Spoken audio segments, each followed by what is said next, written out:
Pupuk organik sebenarnya sudah sejak lama dikenal oleh para petani di Indonesia. Bahkan mereka hanya mengenal pupuk organik sebelum gebrakan revolusi hijau melanda di Indonesia pada tahun 90-an. Salah satu macam pupuk organik yang umumnya digunakan untuk bercocok tanam adalah kompos.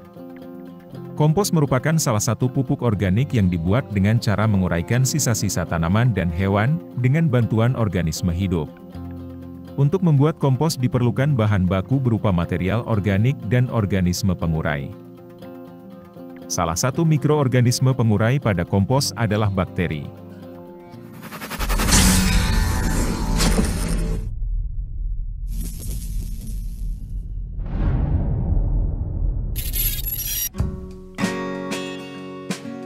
Assalamualaikum warahmatullahi wabarakatuh. Salam jumpa. Ketemu lagi di Hobi Papa Official. Semoga teman-teman selalu dalam keadaan sehat, tetap semangat, dan selalu dalam lindungan Tuhan Yang Maha Esa. Amin. Seperti dibilang di awal video, ada banyak macam organisme pengurai atau dekomposer untuk menguraikan sisa-sisa tanaman dan hewan. Salah satu mikroorganisme pengurai pada kompos adalah bakteri. Namun, tahukah teman-teman, siapakah penemu bakteri pupuk organik di Indonesia pertama kali? Dia adalah Ayub S. Parnata. Kisahnya bermula di tahun 1960. Saat itu, beliau mencoba bercocok tanam jagung. Sayang saat itu produksinya sangat minim, tidak sampai 750 kg per 1 hektar are. Kenyataan itu membuatnya penasaran untuk meneliti apa sebabnya. Hasil pengamatannya menunjukkan, penyebab produksi minim karena efek samping penggunaan bahan kimia. Pupuk yang diberikan tidak efektif terserap oleh tanaman, sehingga hanya tersimpan di dalam tanah. Untuk menguraikannya, ternyata harus menggunakan bantuan mikroorganisme. Dari hasil analisisnya, diketahui pada tanah subur selalu ditemukan Pseudomonas putida dan Pseudomonas fluorescens. Dua mikroorganisme bakteri itulah yang harus didapatkan untuk dimasukkan ke dalam tanah yang rusak. Pencarian jenis mikroorganisme itulah yang memakan waktu lama. Mencari di alam, hingga membiarkan dengan media agar-agar, bukanlah proses mudah. Seperti orang buta yang mencari-cari, tanpa ada satu buku pun yang menuntun. Ujar Ayub melukiskan betapa sulitnya pencarian itu. Namun, setelah mikroorganisme berhasil dibiakkan, ternyata, untuk menentukan formulasi pupuk yang tepat juga tidak semudah membalikkan telapak tangan. Berbagai komposisi pupuk ia coba, dan hasilnya kebanyakan selalu gagal.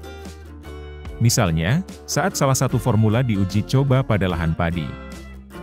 Bukan menjadi subur, tanamannya malah hangus terbakar.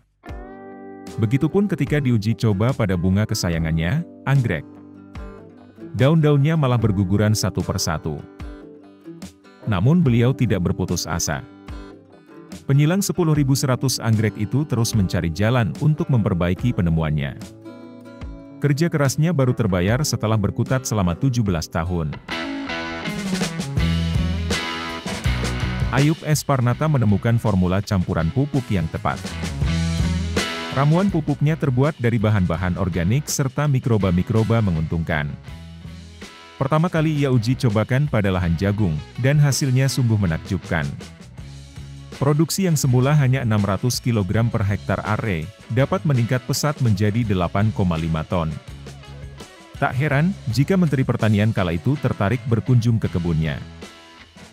Beliau pun kian semangat meracik pupuk dari bahan-bahan organik yang mudah didapat dan berharga murah. Seperti ikan laut, daging afkir, atau limbah hewan.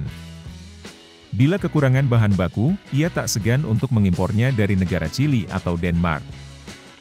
Investasi yang dikeluarkan pun tidak main-main.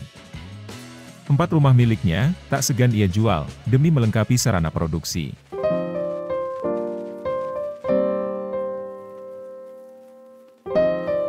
Ternyata perjuangan tidak sampai di situ.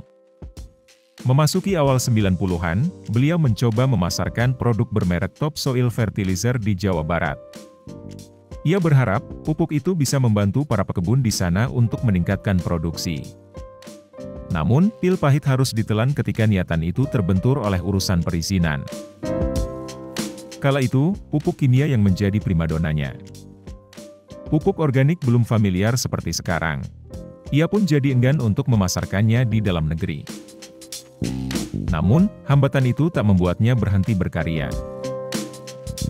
Berbekal keyakinan bahwa pupuk organik memiliki keistimewaan, pasar luar negeri pun ia jajaki. Bersama rekan kerjanya di Hong Kong, ia memilih Cina sebagai sasaran pertama. Pertimbangannya, sebagai negara berpenduduk terbesar di dunia, peluang pasar terbuka lebar. Izin peredaran, ia peroleh dari Beijing University. Ternyata, sambutan penduduk negeri tirai bambu itu luar biasa.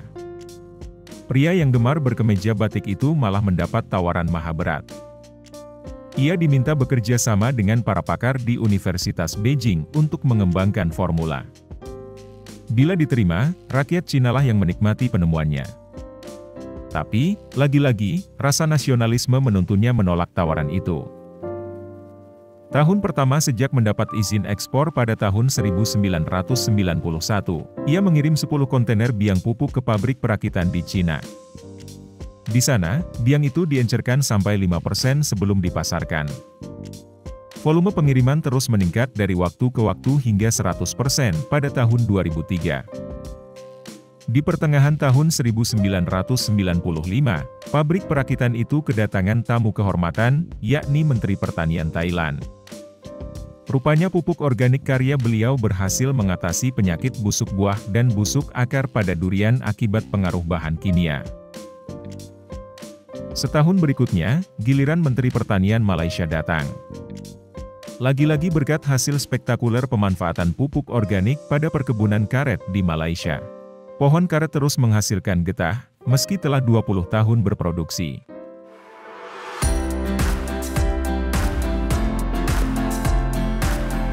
Kegagalannya memperoleh perizinan usaha di dalam negeri 8 tahun silam tak membuatnya jera. Uji coba yang dilakukan selama 2 bulan oleh Balai Penelitian Sayuran, atau Balitsa di Lembang, Bandung, menunjukkan hasil memuaskan. Perjuangan itu akhirnya berbuah dikeluarkannya izin dari pemerintah Indonesia melalui Departemen Pertanian pada 1999.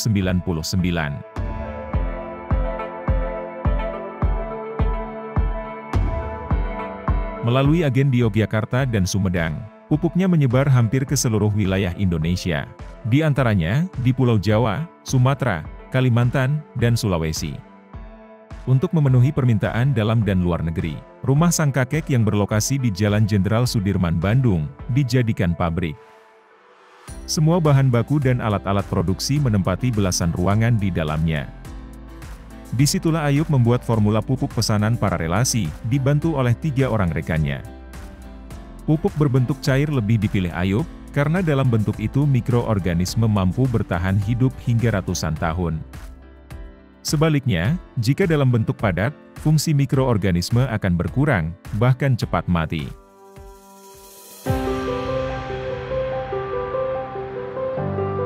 Pupuk organik karya Ayub tidak hanya meningkatkan produksi tumbuhan.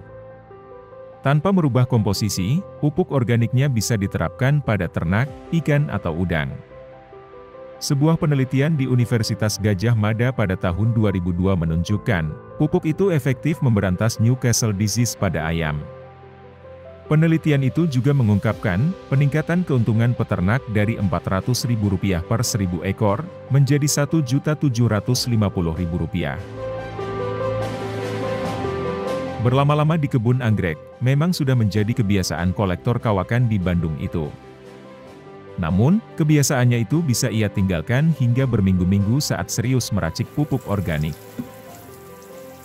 Ayub S. Parnata seakan tak pernah kehilangan semangat.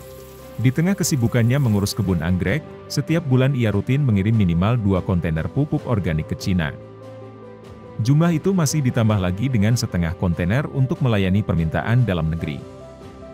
Jika dihitung, sekitar 64 ton pupuk cair disalurkan setiap bulan. Bersama mitra kerja asal Hong Kong, Ayub S. Parnata mempunyai pabrik peracikan pupuk di Cina Selatan. Di sana, inti pupuk organik yang dibuat di Indonesia diubah menjadi pupuk siap pakai.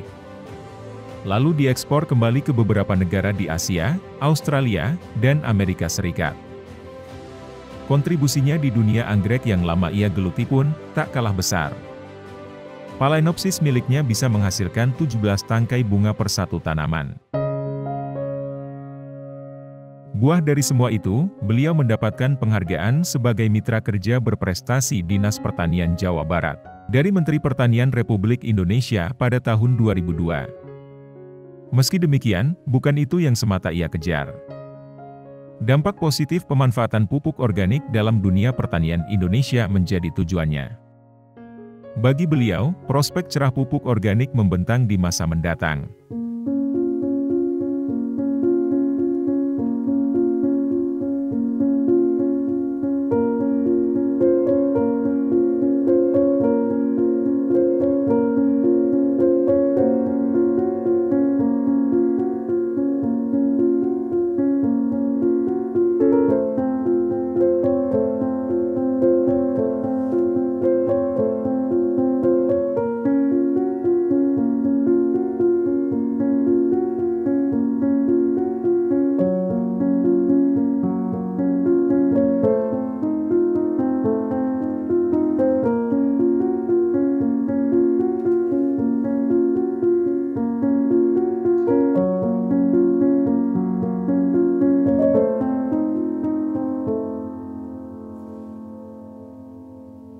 Memang, informasi dan literatur yang bisa didapatkan tentang Ayub S. Parnata sangat sedikit dan terbatas.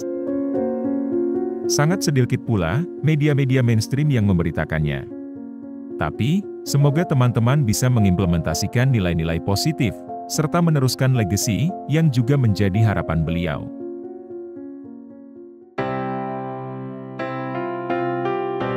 Hakikatnya, pembuatan pupuk organik dikembangkan dari proses penguraian material organik yang terjadi di alam bebas. Terbentuknya humus di hutan merupakan salah satu contoh pengomposan secara alami. Prosesnya berjalan sangat lambat, bisa sampai berbulan-bulan hingga bertahun-tahun. Kemudian kita, manusia, memodifikasi proses penguraian material organik tersebut. Sehingga pupuk organik, dalam hal ini kompos yang dibuat oleh manusia, dapat dibuat dalam waktu yang lebih singkat. Berikut ini adalah video hobi Papa Official, tentang pembuatan kompos sederhana dari limbah rerumputan depan rumah, sisa-sisa daun dan juga kulit-kulit buah. Serta video bagaimana cara sederhana Papa, mendapatkan air lindi dari kompos. Simak videonya hingga selesai.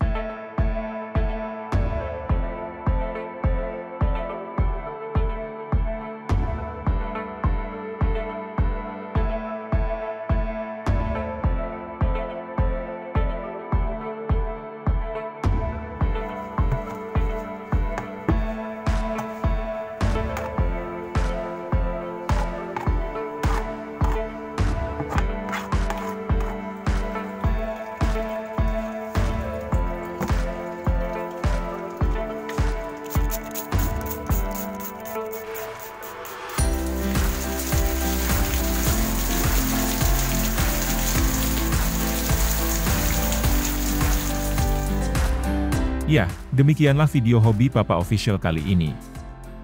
Terima kasih untuk teman-teman yang sudah dan yang mau menonton video hobi Papa Official hingga selesai. Mohon maaf bila masih ada kekurangan. Semoga bermanfaat, selamat mencoba dan semoga berhasil. Yang sudah subscribe, like, share serta komen, Papa doakan selalu sehat, panjang umur, dan selalu dalam lindungan Tuhan Yang Maha Esa. Amin. Agar teman-teman bisa tahu lagi perkembangan selanjutnya, boleh dong dibantu subscribe channel Hobi Papa Official-nya bagi yang belum subscribe. Nyalakan lonceng notifikasinya, like, share serta komen. Agar channel Hobi Papa Official semakin berkembang dan Papa makin bersemangat membuat video-video selanjutnya. Terima kasih. Teman-teman satu hobi. Optimisme dan semangat, juga salah satu amanat dari Ayub S. Parnata kepada kita, juga kepada generasi penerus kita, untuk terus selalu menjaga dan melestarikan alam dan bumi tempat kita berpijak. Kita harus bangga, karena Indonesia tidak sama sekali kekurangan orang pintar. Bukan ahli, hanya hobi. Bukan menggurui, hanya berbagi. Karena menanam sekarang, untuk anak cucu kita nanti. Salam satu hobi, Hobi Papa Official. Wassalamualaikum warahmatullahi wabarakatuh.